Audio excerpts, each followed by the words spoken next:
So I just touched down at Showstoppers, which is like a private CES inside CES, but it's just like smaller startup companies. Let's go check out some of the booths. So this is an in-home smart composter. You throw your food scraps in the top there, it chops it up with that metal blade, it controls the temperature and humidity to harbor the perfect environment for composting, and in just 24 to 48 hours, it outputs this perfect fertilizer. This is so cool. And I actually got to see this one on the CES floor, but we're getting a closer look at it here. If you didn't see it, this is basically a robot vacuum with a robot arm that's meant to clean up things around your house. This is one of the biggest smart home advancements I'm excited for this year, so I can't wait till we see these things in real life, because this looks absolutely insane. And then I've actually seen these before on TikTok. This is called Clicks. It's a phone case that has a built-in physical keyboard, kind of like a BlackBerry. I think this is a pretty niche thing, but I think it could make sense for those people who like that more tactile feel when typing. Really like this one. This might look crazy, but it actually illustrates something pretty incredible. So this robot itself is more or less off the shelf. You can buy things like this from China these days, and they really just have an open API that you could feed data into. What these guys have done have added AI vision cameras to the robot and written their own custom software that basically allows you to easily train this off-the-shelf robot using vision by literally just grabbing the robot, placing the arm where you want it to be. Here they're training it to open a door, and then that's a saved command. And the idea is this is a really accessible, easy way to get into automated vision robotics, all with off-the-shelf parts, probably a lot more affordable than you would have from another company. Okay, now this is really cool and right up my alley. This is an engineering prototype for a very specific kind of sensor. So it uses an infrared sensor, but it uses 4 of them on one sensor, so it can detect the angle of a plane. You'll see it in action here. Because it's infrared, it could work on things like glass. The actual angle of the surface can be detected and allow it to react very finitely to what it's detecting.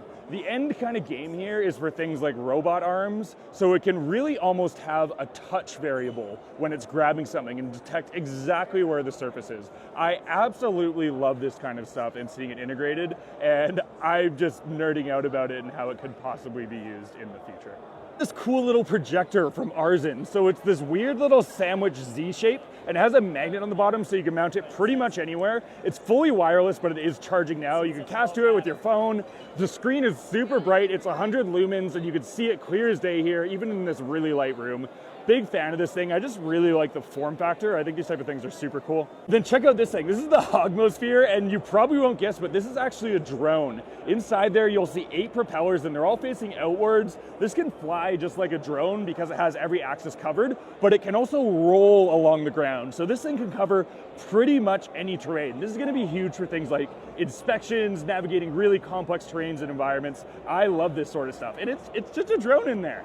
Okay, so this, despite not having actually much to see, is probably one of the coolest things at the show. So this is an implementation of a protocol called Wi-Fi HaLow. You know how you have Wi-Fi 2.4 gigahertz and 5 gigahertz? Wi-Fi also has an option to do a super long range. We're talking like 10 miles of range for Wi-Fi at a little bit of a slower speed that just nobody has built any hardware for. So Morse Micro is actually starting to develop the hardware that will allow router providers and IoT providers to build their own super long range Wi-Fi devices. We're talking like security cameras 5 kilometers from your property, or maybe getting Wi-Fi connection to your shed outside your home that you just haven't been able to get Wi-Fi in ages. This is a really exciting progression, and I think in 4 or 5 years, Wi-Fi HaLow is going to be something you see everywhere. Just remember when you saw it here first. It's something called an exoskeleton. It's something you wear, and it basically enhances your movement. This one specifically isn't meant for people with injuries or anything, but rather something you just wear like every day. It has an app that comes along with it, and you can adjust like whether you want to just be passive, just help you a little bit so you can just walk a little farther, hike a little higher, or it can actually work in reverse, which is super cool, so it'll resist against you.